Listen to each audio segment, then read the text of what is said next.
ప్రభునందు ప్రేమించబడినటువంటి ప్రేమైన సహోదరి సహోదరులారా, నేటి దినము కొరకు ఏర్పాటు చేయబడినటువంటి దేవుని వాక్యం చదువుకుందాం.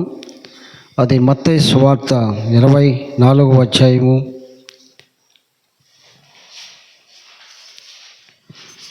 3వ వచనం నుంచి కొన్ని వచనాలు మనము చదువుకుందాం.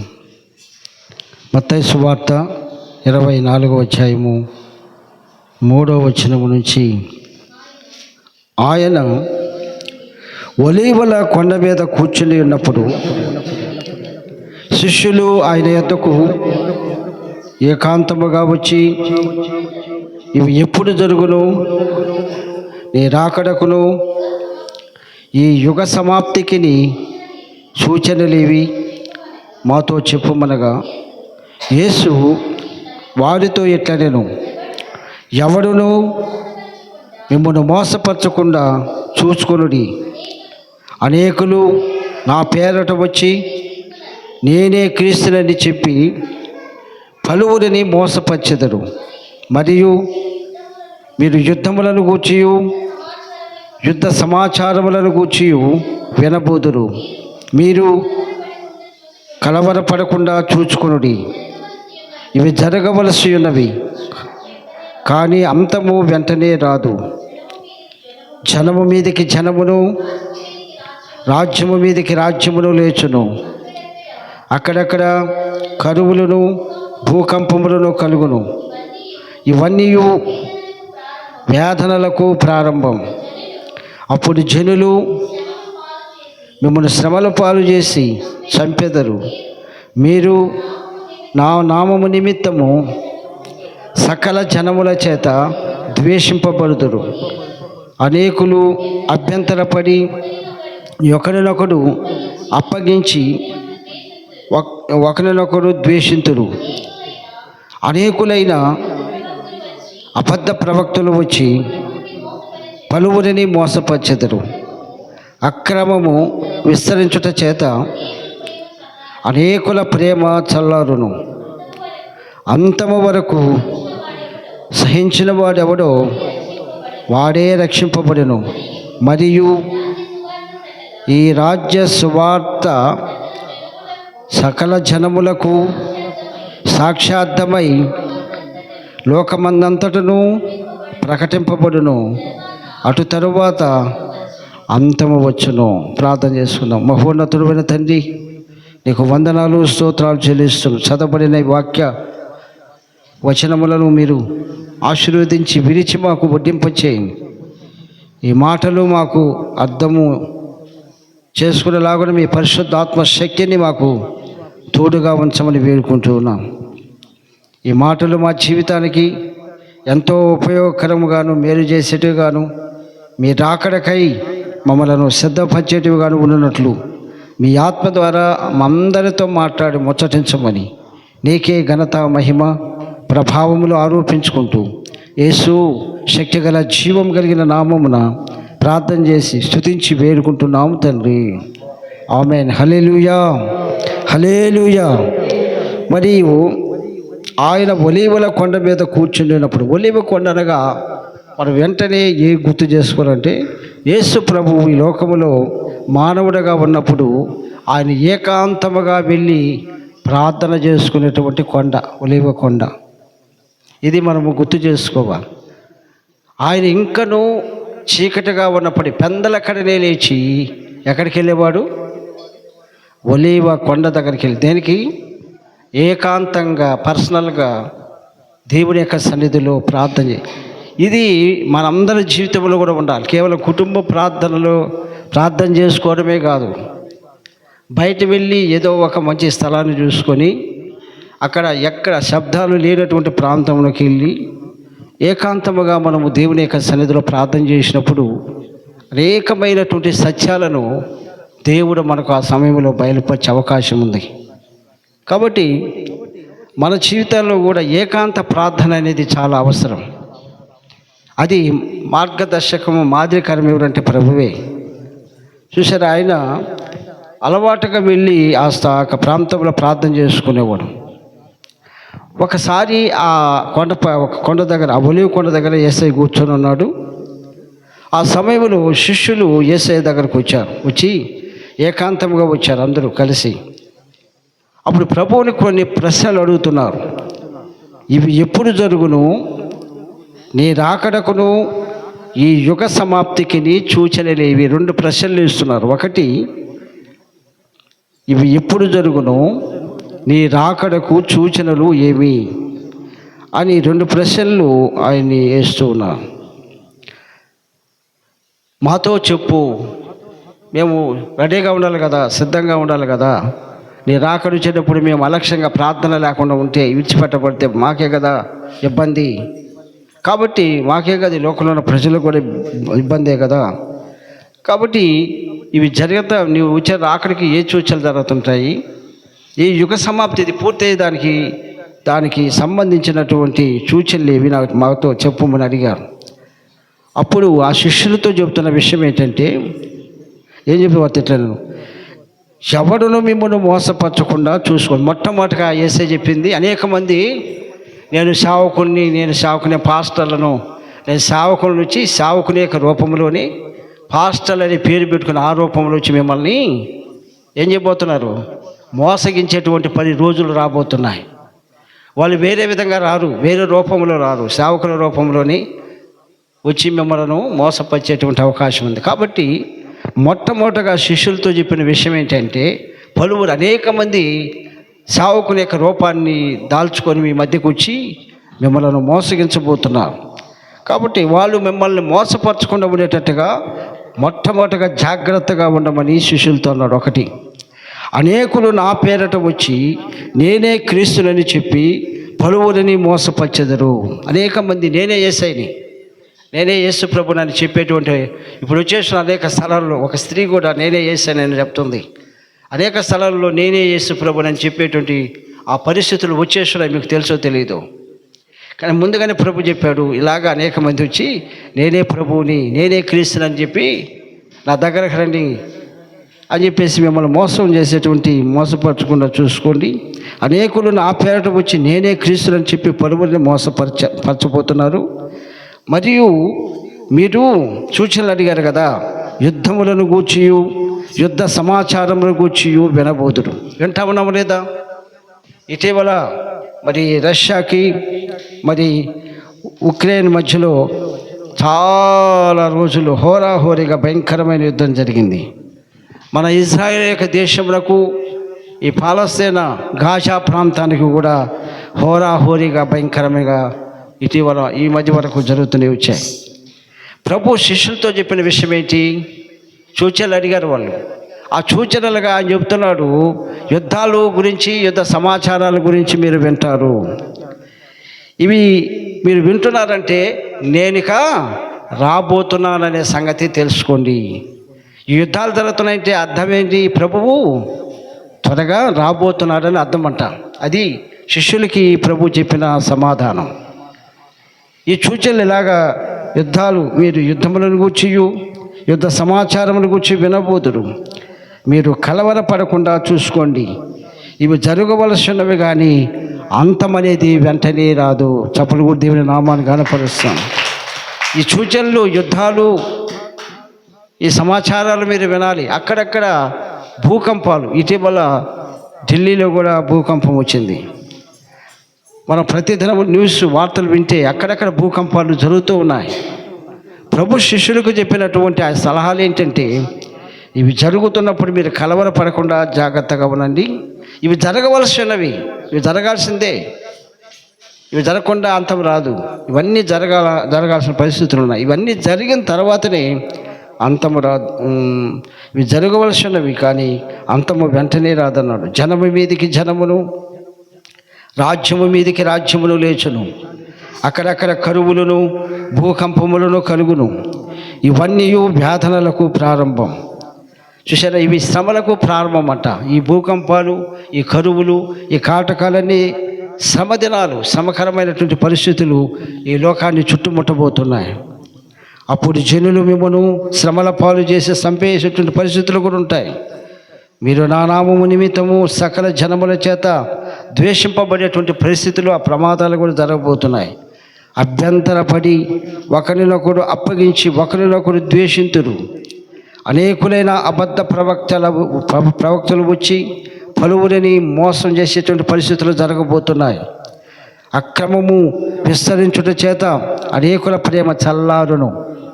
చూడండి, దినాల్లో ప్రేమ అనేది లేదు మనుషుల్లో. ప్రేమ మన తాతల ముత్తాతల కారు ఉన్న ప్రేమ ఈ దినాలు లేదు. తెలుసు, వాళ్ళకు లోతుగా ఆలోచించండి. అప్పుడున్న ఆప్యాయత, అప్పుడున్న ప్రేమ, ఆ అనురాగము ఇప్పుడు లేవు. ఇప్పుడు బంధువుల మధ్యలో అలాంటి ప్రేమ లేదు. ఆలోచించి చూడండి. ఒకవేళ ఇక్కడ ఆలోచించుకొని ఇంటికైనా వెళ్ళి ఆనాడు ఉన్న ప్రేమ ఈ దినాన లేదు, కరువైపోయింది. ఎందుకంటే ప్రపంచమంతా అక్రమము, అన్యాయం, పాపము పెచ్చుమించిపోవటం వలన, ఎక్కువైపోవటం వలన అనేక మంది జీవితాల్లో ఉన్నటువంటి ప్రేమ, తాతల ముత్తాతల కాడ ఉన్నటువంటి ప్రేమ ఈనాడు కరువైపోయింది. అది దేవుడు అప్పుడెప్పుడో దేవుడు ప్రవక్తల ద్వారా రాయిపించాడు. కాబట్టి అక్రమము విస్తరించుట చేత అనేకుల ప్రేమ చల్లారిపోయేటువంటి ప్రమాదం ఉంది. అంతము వరకు సహించిన వాడు ఎవడో వాడే రక్షింపబడును.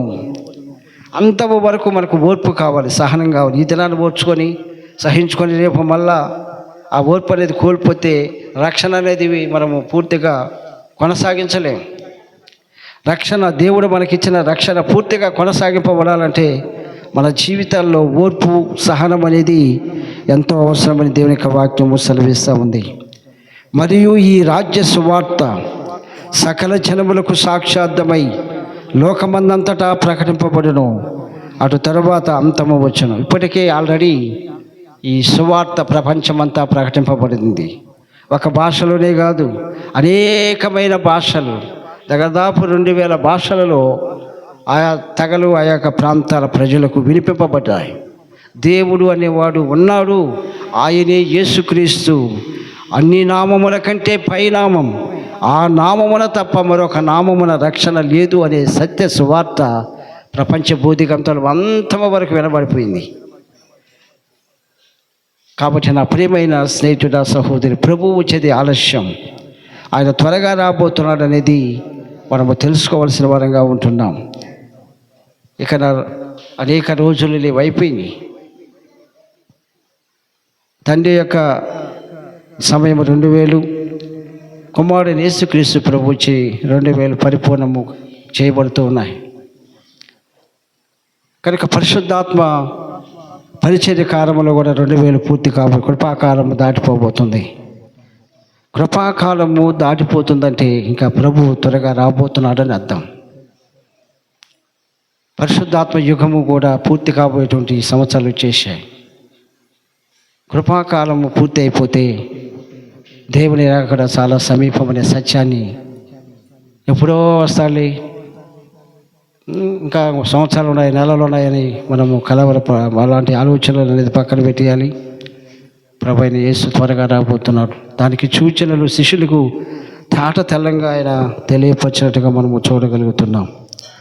లోకాసు సువార్త 17వ అధ్యాయము 26 నుంచి 29 వరకు. లోకాసు సువార్త 17వ అధ్యాయము 26, 29.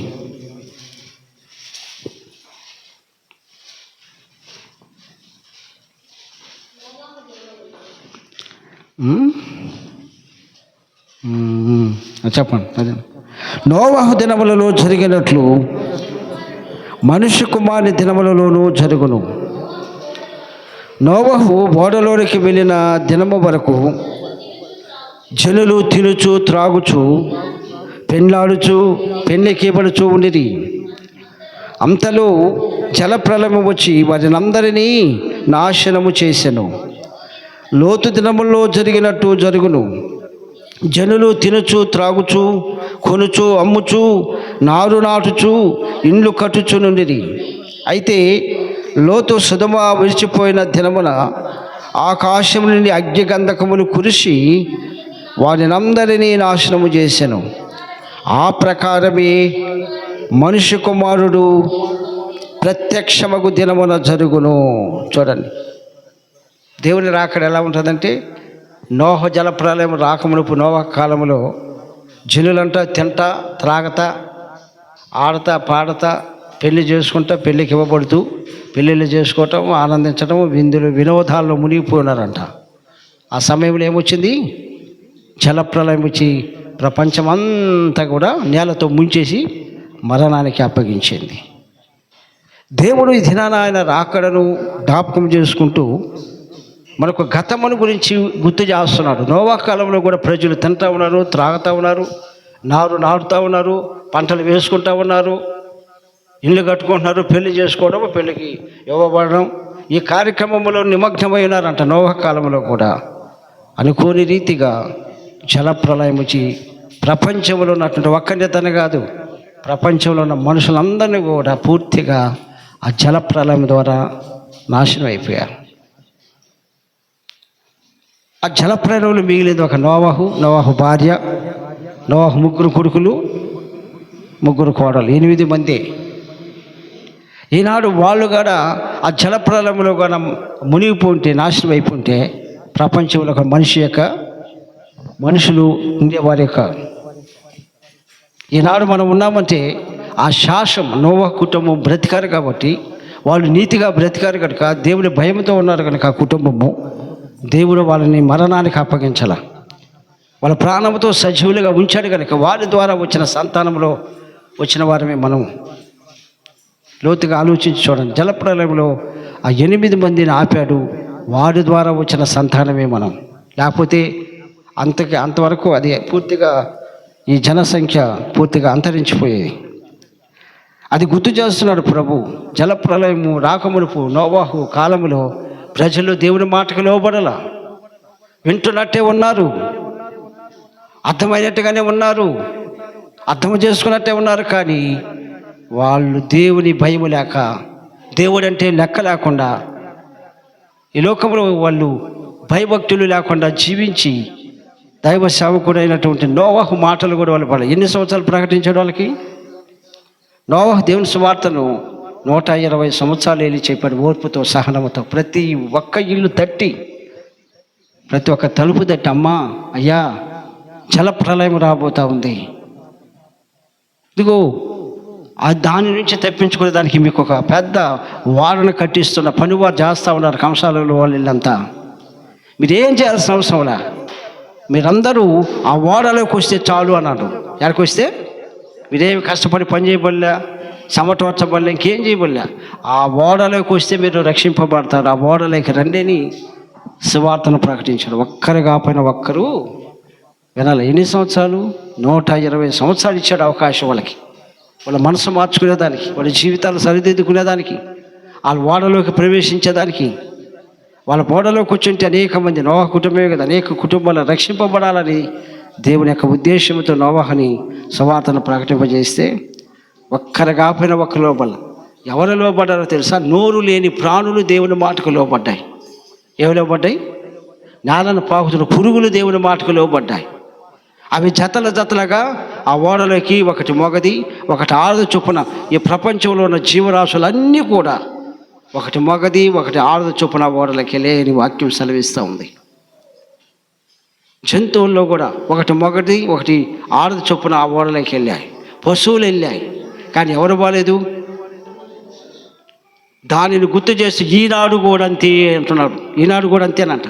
మనుషులు విన్నట్టే ఉంటారంట, మనసు మార్చుకున్నట్టే ఉంటారంట, జీవితాలు సరి చేసుకున్నట్టే ఉంటారంట. కానీ దేవునికి ఎంతో దూరముగా ఉన్నారని తెలియపరుస్తున్నాడు ఆయన. ఎందుకంటే అప్పుడున్నట్టుగా వ్యామరపాటున అజాగ్రత్తగా ఉంటే ఆయన రాకడ కన్ను మూసి కన్ను తెసేటప్పటికి అయిపోతుంది. అంతే గ్యాప్. మెరుపు తూర్పున పుట్టి పడబడికి ఎలా మాయమైపోతుందో దేవుని రాకడ కూడా అలాగే ఉంటుంది. కాబట్టి నా ప్రియమైన స్నేహితుడా, సహోదరి, నీవుగాన దేవుని యొక్క వాక్యాన్ని వింటూ సిద్ధపడకపోతే నోవాహు కాలంలో ప్రజలు దేవుని మాటను పక్కన పెట్టేలా చూడండి. నోవాహు ఓడలోనికి వెళ్ళిన దినము వరకు జనులు తినుచు త్రాగుచు పెండ్లాడుచు పెళ్లికి ఇవ్వబడుచు ఉండిరి. అంతలో జలప్రలయము వచ్చి వారిని అందరినీ నాశనము చేశాను. చూసారా? 120 సంవత్సరములు చాటెను నోవహు దేవుని మాటలు. 120 సంవత్సరములు చాటెను నోవహు దేవుని మాటలు.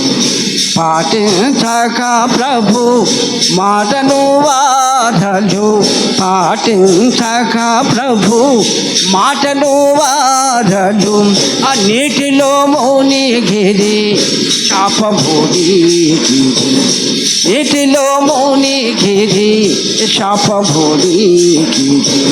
అదిగో అంజూరము ఓ క్రైస్తవ జోడించెను చూడు, అదిగో అంజూరము ఓ క్రైస్తవ జోడించెను చూడుము. హల్లెలూయా. కాబట్టి 120 సంవత్సరాలు కష్టపడి వెళ్ళి ప్రకటిస్తే ఆ ప్రజలు ఏమన్నట, అయ్యా నీకు వయసు అయిపోయినట్టుంది, ఏదో మైండ్ సెట్ సరిగా లేకుండా అయిపోయినట్టుంది, నీకేదో మెంటల్గా ఉన్నట్టుంది. పంటలేసిన పంటలు ఎండిపోతున్నాయి వర్షం లేక నీళ్ళు లేక. ఇవేదో పెద్ద జలప్రలయం వచ్చి మమ్మల్ని అందరినీ ముంచేస్తుందని అంటున్నావు. ముందు నువ్వు మునకుండా జాగ్రత్త పోవడం అని చెప్పేసి హేళన చేశారంట. నోవాహుని అపహాస్యం చేశారు. ముందు హాస్పిటల్కి ఏదైనా వైద్యం చేసి నీ మైండ్ సెట్ని సరి చేసుకో అని చెప్పేసి ఇలా మాట్లాడితే, ఆయనేమో మెంటలోడు కాదు, ఆయనేమో మైండ్ ఇదైపోవాలా. కానీ దేవుని ఆజ్ఞ మేరకు సువార్తను ప్రకటించాడు. దేవుని భయం వలన దేవుని చెప్పినట్టుగా చెప్పకపోతే రేపు దేవుడు నన్ను అడుగుతాడన్న ఉద్దేశంతో వెళ్ళి ప్రకటించాడు. ఆయనేమో తప్పించుకున్నాడు. విన్నటువంటి ప్రతి ఒక్కరూ తప్పించుకోలేకపోయారు. ఈ దినం కూడా అంతేనని దేవుని వాక్యం సెలవిస్తుంది, నేను కాదు. ఆ దినాన ప్రజలు దేవుని వాక్యాన్ని దేవుని వార్తను వింటూ కూడా నిర్లక్ష్యంగా ప్రార్థన లేకుండా వచ్చినప్పుడు చూసుకుందాములే, జలప్రలయం వచ్చినప్పుడు చూసుకుందాములే అని ఏ రీతిగా నిర్లక్ష్యం చేశారు. ఇప్పుడు యేసు ప్రభు వస్తాడంటే కూడా ప్రజలు అదే వచ్చినప్పుడు చూద్దాములే, ఏసే రేపు వచ్చినప్పుడు ఈరోజు మనసు మార్చుకుందాంలే, ప్రభు నన్ను క్షమించు, నా పాపాలు క్షమించమని అడగదాంలే అని అనుకున్నాడు మనిషి. అలా కుదరదు, నీకు చెప్పిరాడు ఆయన. ప్రియమైన స్నేహితుడా సహోదరి, చెప్పనైతే అదే విధంగా చేసుకోవచ్చు. అయ్యా ఏదో తెలుసో తెలియకో నేను రాక ఆలస్యం లేదు, పొరపాటు చేసిన క్షమించి చేస్తే అని అడిగేవారు. కానీ ఆయన రాక చెప్పి వచ్చేది కాదు. ప్రియమైన స్నేహితుడా సహోదరి, సూచనలు మాత్రం చెప్పాడు. యుగ సమాప్తికి నేను వచ్చేదానికి ఏ విధంగా జరుగుతూ ఉంటాయి ఆ సూచనలు మాత్రం చెప్పాడు. కానీ ఏ సమయంలో వస్తాడైన సంగతి ఆయన చెప్పలేదు. సూచనలు జరుగుతూ ఉన్నాయి, భూకంపాలు జరుగుతూ ఉన్నాయి, యుద్ధాలు జరుగుతూ ఉన్నాయి, కరువులు, కాటకాలు, వ్యాధులు, సమస్యలు జరుగుతూనే ఉన్నాయి. కాబట్టి ఇవన్నీ జరుగుతున్నప్పుడు ప్రభువు సమీపంగా ఉన్నాడనే సత్యాన్ని మనము తెలుసుకోవలసిన వారంగా ఉన్నాం. రెండవది, లోతు దినములలో జరిగినట్టు జరుగును. జనులు తినుచు, త్రాగుచు, కొనుచు, అమ్ముచు, నారు నాటుచు, ఇండ్లు కట్టుచు నుండిరి. అయితే లోతు సొదొమ విడిచిపోయిన దినమున ఆకాశము నుండి అగ్ని గంధకములు కురిసి వారినందరినీ నాశనము చేసెను. ఈనాడు కూడా ఎవరైనా పోయి రాగలిగితే పిలిచి చూసిరండి, సొదొమ ప్రాంతంలో గరిక మొలక కూడా లేదు. కారణం ఏది? కారణం దేవుని యొక్క శాపం. ఆ ప్రజలు అంతటి కోపాన్ని రేపారని అర్థం. అక్కడున్న ప్రాంతంలో ఉన్న ప్రజలు ఆకాశం ముందు ఆశ్రయులని దేవునికి అంత భయంకరమైన కోపాన్ని రేపించారు. వాళ్ళు పురుషులే కామ వాంఛలను నెరవేర్చుకునేటువంటి కామ వాంఛన భయంకరంగా కలిగినటువంటి ప్రాంతపు ప్రజలు. అందువలన తీక్షణంగా దిగొచ్చింది. వారు ప్రభువు యొక్క ఆత్మలో, పరిశుద్ధాత్మలో ఆనందించేదానికి బదులు, దేవుని యొక్క ప్రేమలో ఆనందించేదానికి బదులు, దేవుని యొక్క శక్తిలో ఆనందించేదానికి బదులు పాపము చేసి అందులో పురుషుడు కామవాంఛను నెరవేర్చుకోవటం మొట్టమొదట ఆ సొదొమ ప్రాంతంలో ఉన్న ప్రజలు పురుషులతో, స్త్రీల దగ్గర పోతే వాళ్ళ అమ్మినికి కూడా రానిరు. వాళ్ళ పురుషులే పాపం చేసేవారు. కనుక నా ప్రియమైన స్నేహితుడా సహోదరి, ఆ భయంకరమైనటువంటి పాపములో నిమగ్నమైపోయినారు, మునిగిపోయినారే. కానీ దేవుని మాటకు దేవుని దూతలు అక్కడికి వెళితే ఆ దూతలతోనే పాపము చేయాలనుకున్న పరిస్థితి ఆ లోతు సొదొమ గొమొర్రా ప్రాంత ప్రజలు. ఆ పట్టణాన్ని రక్షించాలని దేవుని దూతలిద్దరు వెళ్తే వాళ్ళు పురుషుల రూపంలో వెళ్ళారు అక్కడికి. వాళ్ళు పురుషులంటే ఎంతో ప్రేమ కాబట్టి దేవుడు దూతలను పంపించే పట్టణాన్ని రక్షించాలని పంపిస్తే వాళ్ళతోనే పాపం చేయాలని ముందుకు వచ్చారు. వాళ్ళ లోతు కుటుంబం ఇంటి లోపల ఉన్నారు. తలిపేశాడు లోతు. ఆ ప్రాంతంలో ఉన్న చిన్న బిడ్డలతో సహా పెద్దవాళ్ళతో అంతా వచ్చేసి, లోతు నీ ఇంటికి వచ్చిన వాడిని బయటకు పంపించని అన్నారు. అప్పుడు లోతు వెళ్ళి వాళ్ళ చేతులు పట్టుకున్నారు, గడ్డలు పట్టుకున్నారు. ఇదిగో నా సహాయం, నా సాటుకు వచ్చిన ఈ వ్యక్తులు నేను ఏమాత్రం నీకు అప్పగించను. వాళ్ళని అప్పగించి దేవుని దృష్టికి నేను పాపం కట్టుకున్న వాడిని అవుతాను. ఇదిగో నాకు 2 కుమార్తెలు ఉన్నారు, వాళ్ళు చాలా అందమైన వాళ్ళు, వాళ్ళని పంపిస్తాను బయటికి, మీ ఇష్ట ప్రకారంగా మీరు ఏమైనా వాళ్ళని అనుభవించండి అన్నారు. కానీ వాళ్ళు ఒకే పెట్టున ఏం చేశారంటే, వాళ్ళు మాకు అవసరము ఏమన్నారు, వాళ్ళు నీ కూతుళ్ళు మాకు అవసరము లేదు, నీ దగ్గరకు వచ్చారా 2 వాళ్ళని పంపించన్నారు. అంటే ఎంతటి దేవుని యొక్క దూతలే ఆ ప్రాంతాన్ని రక్షించడానికంటే. దూతలు అంటే ఎవరు అనుకుంటున్నారు? ఇది నాన్న దూతలు అంటే ఎవరు అనుకుంటున్నారు? ఏదో ప్రత్యేకంగా పరలోకం నుంచి దిగొస్తారు దూతలు అనుకుంటున్నారా? దేవుని సువార్తను ప్రకటిస్తున్న దైవ సేవకులే ఈనాడు దూతలుగా దేవుని యొక్క మాటలను ప్రకటించేవారుగా ఉన్నా. ఆ ప్రియమైన స్నేహితుడు, ఆ సహోదరి, దూతలు అంటే అట్లే దిగి వస్తారేమో పరలోకం నుంచి, వాళ్ళు వచ్చి బోధిస్తారేమో కలలుగా అంటున్నావా? దేవుని యొక్క దూతలు అంటే దేవుని యొక్క వాక్యంలో రాయబడింది, దేవుని యొక్క సువార్తను ప్రకటించువారే దేవుని దూతలుగా ఈ లోకంలో కొనసాగుతూ ఉన్నా. నా ప్రియమైన స్నేహితుడా, సహోదర, మాటలను వింటే దేవుని మాటకు లోబడ్డట్టే, దేవునికి విధేయత చూపినట్టే రాబో శిక్ష నుంచి నువ్వు తప్పించబడతావు అని ఈ దినాలు నువ్వు చక్కగా తెలుసుకోవాలి. ఆ సుధమ ప్రాంతాన్ని రక్షించాలని దేవుని దూతలను అక్కడ పంపిస్తే వాళ్ళతోనే పాపం చేసి కామాన్ని నెరవేర్చుకోవాలని ఆలోచించినటువంటి ప్రాంతపు ప్రజలు ఈనాడు కూడా దేవుని వాక్యం ఎంత బలముగా ప్రకటించి, అంత బలముగా నాటింపచేయి. మానవులు దేని గురించి ఆలోచిస్తున్నారంటే, సమయం వస్తే కామాన్ని నెరవేర్చుకునే దానికి ఎలా నాకు అవకాశం దొరుకుతుందా, ఏ విధంగా దొరుకుతుందా, నాకు ఆ కామ కోరికలను నేను ఇంకా నెరవేర్చుకోవాలనుకుంటున్నాను, నేను నన్ను నచ్చినటువంటి వారితో, కోరుకున్న వారితో నేను ఆ తప్పిదాలు చేయాలనుకుంటున్నాను, ఏ రీతిగా దొరుకుతుంది, నాకు ఎలా అవకాశం దొరుకుతుందని ఆ ఉద్దేశముని కలిగి ఉన్నాడు మనిషి. దేవుని యొక్క పరిశుద్ధాత్మను ఆయన అనుభవింపజేసి దానిలో ఆనందించాలన్నటువంటి ఆ యొక్క ఆలోచన అసలు లేదు. దేవుని ఆత్మలో ఆనందించే వ్యక్తికే తెలుస్తుంది ఆ యొక్క మర్మం, ఆ యొక్క సంతోషం. నా ప్రియమైన స్నేహితుడా, సహోదరి, ఆలోచించు. పాపములో కాదు మనము ఆనందించి సంతోషించాల్సింది, దేవుని ఆత్మలో మనం ఆనందించి సంతోషించాలి. అది నేర్చుకో. అదే దేవుడు ఆయన యొక్క సన్నిధిలో నీకు నేర్పించేటువంటి విధానం.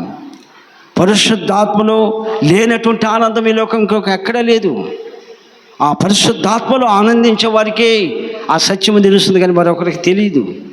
కనుక ఎంతకాలపు చివరి దినాలలో మానవుడు ఆనందించాల్సింది ఈ లోక సంబంధమైన కోరికలు నెరవేర్చుకునే విషయంలో కాదు, కామాన్ని నెరవేర్చుకునే విషయంలో కాదు, కానీ దేవుని యొక్క పరిశుద్ధాత్మలు ఆనందించేవాడిగా ఉండాలని ప్రభు కోరుకుంటా ఉన్నాను.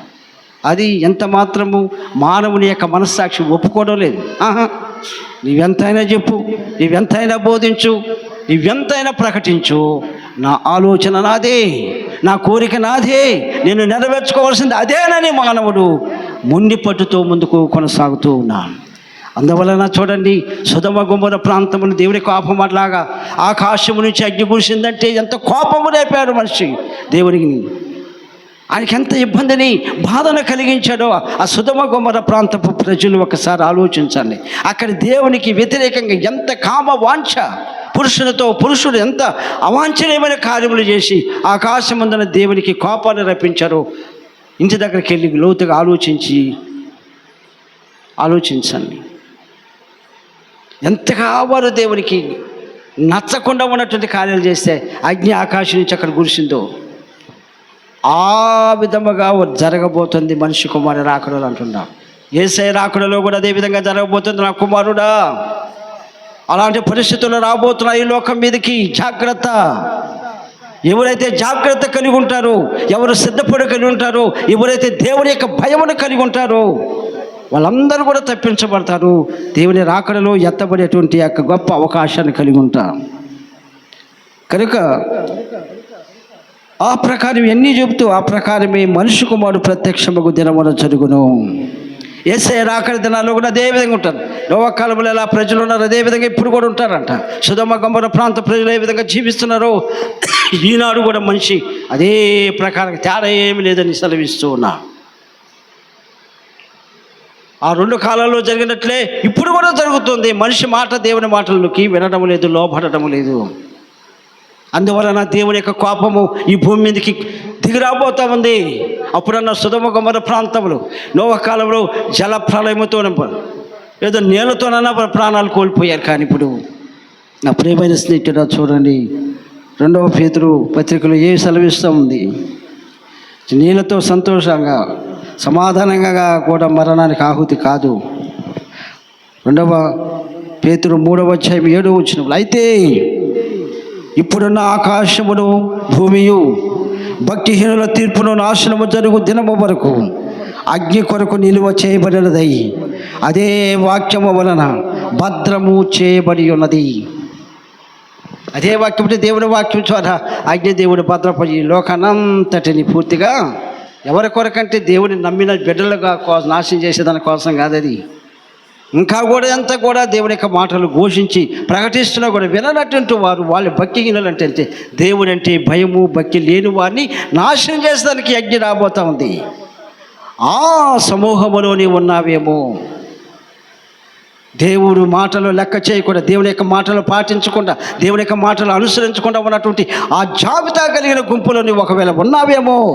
బయటికి రమ్మని చెప్పేదానికి ప్రభు నీతో మాట్లాడుతూ ఉన్నా. నువ్వు ఆ గుంపులో ఆ సంఖ్యలో ఉంటే వారికి సంభవించబోయేటువంటి ఆ పరిస్థితి నీవు కూడా ఒకవేళ నేను దేవుని బిడ్డను కదా తప్పించుకోవడానికి కుదరదు. ఆ జాబితాలో నీవు ఉంటే తప్పించుకోలేవు. అందుకని ప్రభు అంతటి లోతుగా ఆ వాక్యాన్ని నీకు పూర్తిగా అర్థమయ్యేటట్టుగా మాట్లాడుతూ ఉన్నాను. వారిని నాశనం చేసేదానికి అగ్నిని నిలవ చేశాడు. ఆ గుంపులో, ఆ అలవాట్లలో, ఆ ఆచారాలలో, ఆ పద్ధతులలో ఒకవేళ నువ్వేమైనా కొనసాగుతున్నావేమో.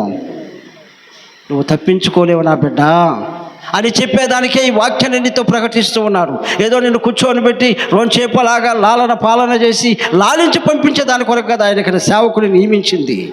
ఒక దినము కాకపోయినా ఒక దినానైనా మనము మానవులమే, మనం బలహీనులమే, మనం అయోగ్యులమే, ఆయనకి తెలుసా సంగతి. అయినప్పటికీ కూడా ఆయన దినము సమీపించే కొలది ఆయనకు మనము సమీపంగా ఉండే వారంగా మనము వెళ్ళి అన్ని హత్తుకునే ప్రజలుగా ఉండాలని ప్రభు కోరుకుంటా ఉన్నాను. మార్కు సువార్త 13వ అధ్యాయము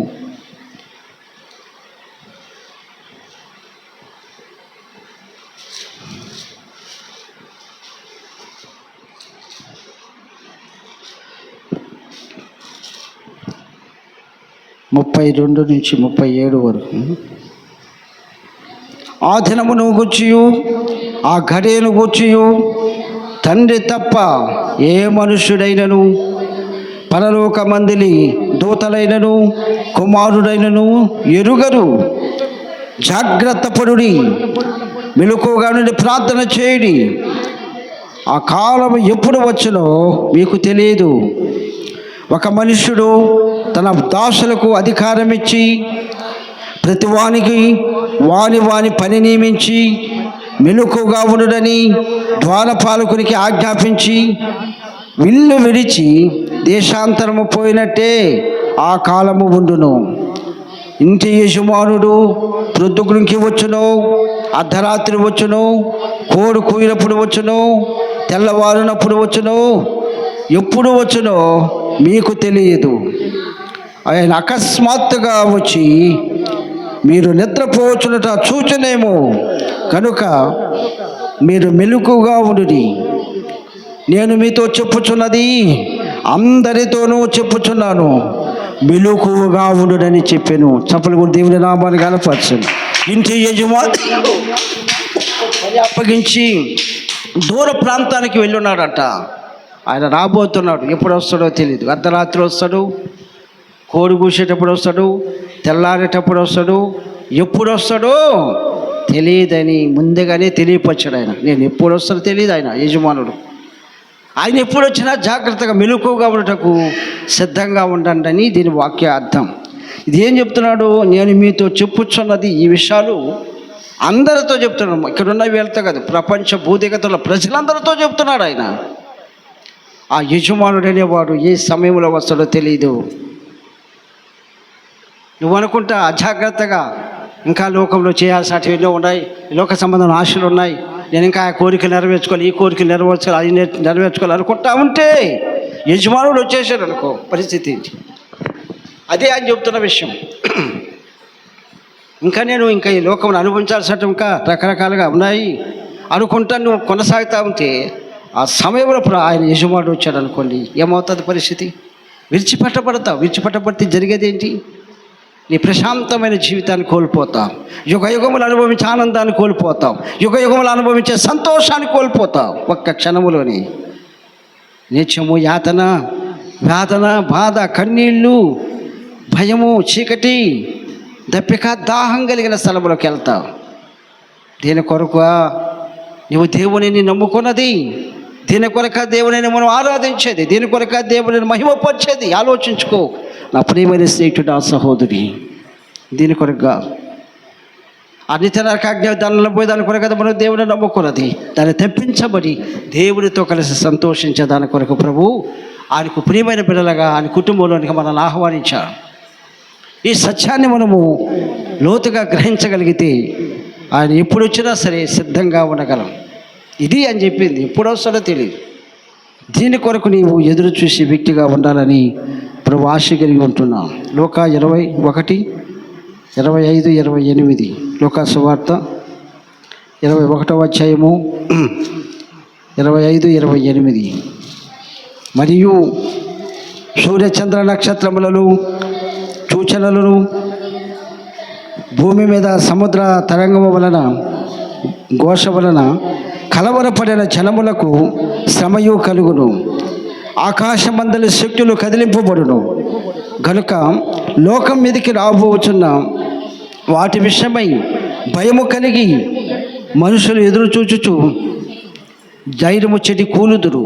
అప్పుడు మనిషి కుమారుడు ప్రభావముతోనూ మహామహిమతోనూ మేఘారూఢుడై వచ్చుట చూతుడు. జరగనారంభించినప్పుడు మీరు ధైర్యము తెచ్చుకుని మీ తలలెత్తుకునుడి, మీకు విడుదల సమయం. చూసారా, ఆకాశమందుల శక్తులు కొన్ని కదిలింపబడతాయంట. చూడండి, కనుక లోకం మీదకి రాబోతున్న వాటిని విషయమై భయము కలిగి అనేక మంది భయము కలిగి, చూసారా, భయము కలిగి మనుషులు ఎదురు చూచు ధైర్యం చెడి కూలిపోయేటువంటి ప్రమాదం ఉంది. ఆ పరిస్థితుల్లో మనిషి కుమారుడు లోకానికి రాబోతున్నాడు. మరి లోక 21, 25, 34, లోక 21, 34, 36. మీ హృదయములు ఒకవేళ తిండి వలనను, మత్తు వలనను, ఐహిక విచారముల వలనను మందముగా ఉన్నందున ఆ దినము అకస్మాత్తుగా మీ మీదకి వచ్చినట్లు, ఉరి వచ్చినట్లు రాకుండా మీ విషయమై మీరు జాగ్రత్తగా ఉండుడి. ఆ దినము భూమి అన్నంతటా నివసించే వారందరి మీదకి ఎలా వస్తుంది? చెప్పు, వస్తుందా? అకస్మాత్తుగా వస్తుందా? నయమమ్మా, అకస్మాత్తు కంటే తెలియకుండా వస్తుంది. అకస్మాత్తు కంటే ఎప్పుడు వస్తుందో తెలియదు, ఏ నిమిషంలో వస్తుందో తెలియదు, ఏ క్షణంలో వస్తుందో తెలియదు. ఇప్పుడే రావచ్చు, లేకపోతే ఇంకా కొన్ని రోజుల తర్వాత రావచ్చు, కొన్ని నెలల తర్వాత రావచ్చు, లేకపోతే ఈ రోజే రావచ్చు, లేకపోతే రేపే రావచ్చు, తెలియదు. అంటే అకస్మాత్తు కంటే ఎప్పుడు వస్తుందో తెలియదు. కనుక అకస్మాత్తుగా వచ్చును. కాబట్టి మీరు జరుగుబోవు వీటిని ఎల్లను తప్పించుకొని మనుష్య కుమారుని అనగా యేసుక్రీస్తు ప్రభు యొక్క ఎదుట నిలవబడుటకు శక్తి గలవారగునట్లు ఎల్లప్పుడూ ఏం చేయాలి? ప్రార్థన చేయొచ్చు, మెలకువగా ఉండండి. మెలకువగా అంటే అది పనిగా నిద్రబాహుని మేల్కోవడం అని కాదు, ప్రార్థనాపూర్వకంగా ఉండండి. కాబట్టి మెలకువనంటే జాగ్రత్త కలిగి ఉండమని అర్థం. ప్రియమైన స్నేహితుడు, ప్రభు రాకడ చాలా సమీపంగా ఉంది అనుటకు అనేక నిదర్శనాలు మనకున్నాయి. ఎప్పుడైతే యెరూషలేములో 3వ ఆలయాన్ని కట్టబడే అవకాశం ఉంది, అది ఏ క్షణంలో కట్టబడుతుందో తెలియదు.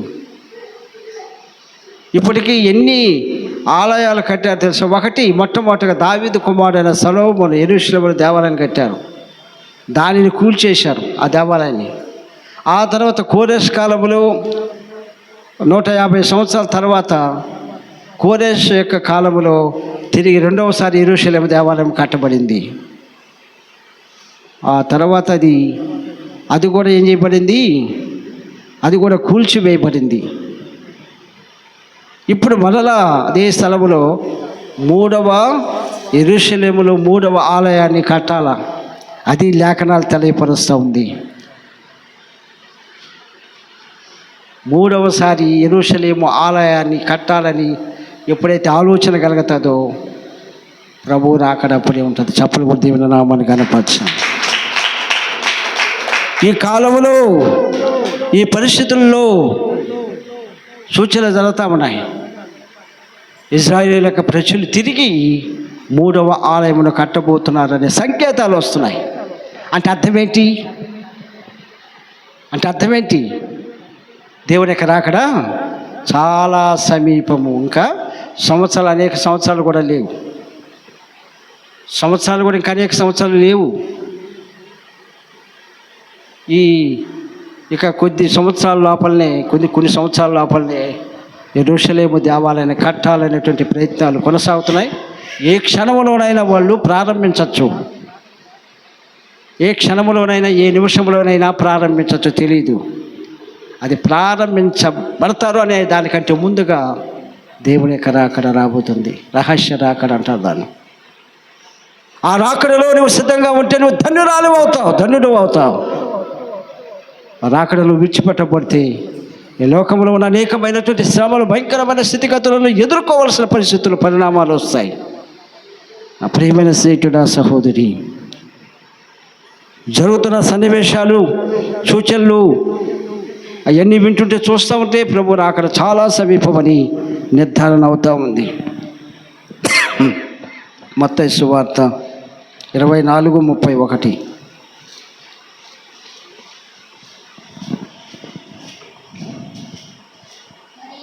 మరియు ఆయన గొప్ప బోరతో తన దూతలను పంపును, వారు ఆకాశము యొక్క ఈ చివర నుండి ఆ చివర వరకు నలుదిక్కుల నుండి ఆయన ఏర్పరచుకునే వారిని పోగు చేతురు. ఏం చేయబోతున్నారు?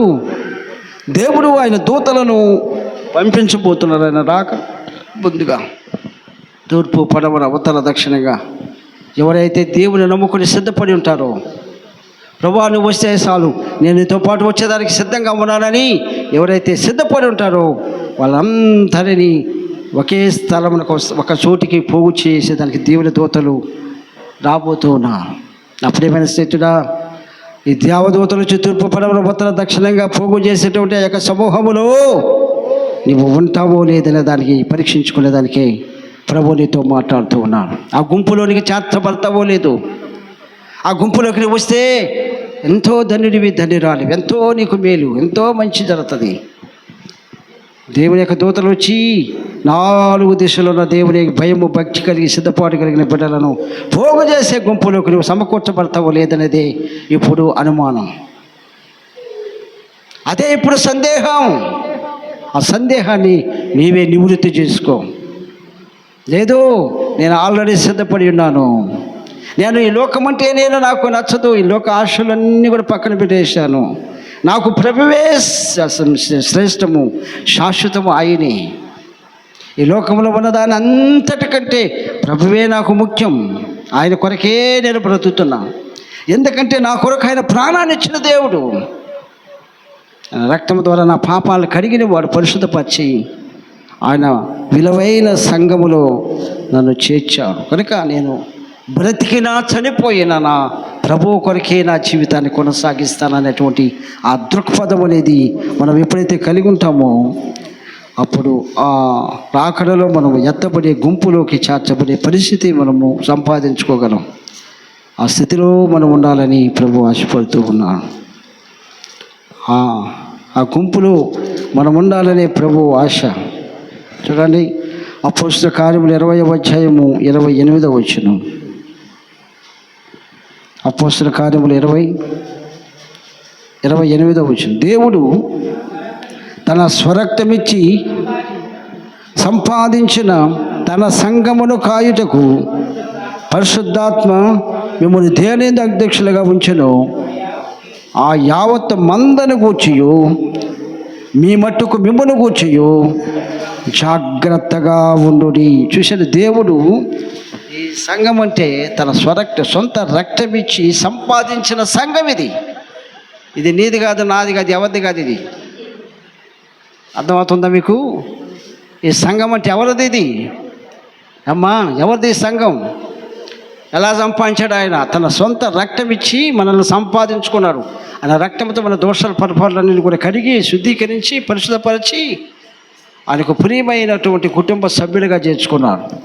కాబట్టి దేవుడు తన స్వరక్తం ఇచ్చి సంపాదించిన తన సంఘమును కాయుటకు పరిశుద్ధాత్ముడు తన వాక్య పరిచర్య ద్వారా అనేక మందిని బలపరుస్తూ ఉన్నాడు. పరిశుద్ధాత్ముడు అనేవాడు మన మధ్య లేకపోతే మనము బలపరచబడము, సిద్ధపడే అవకాశమే లేదు.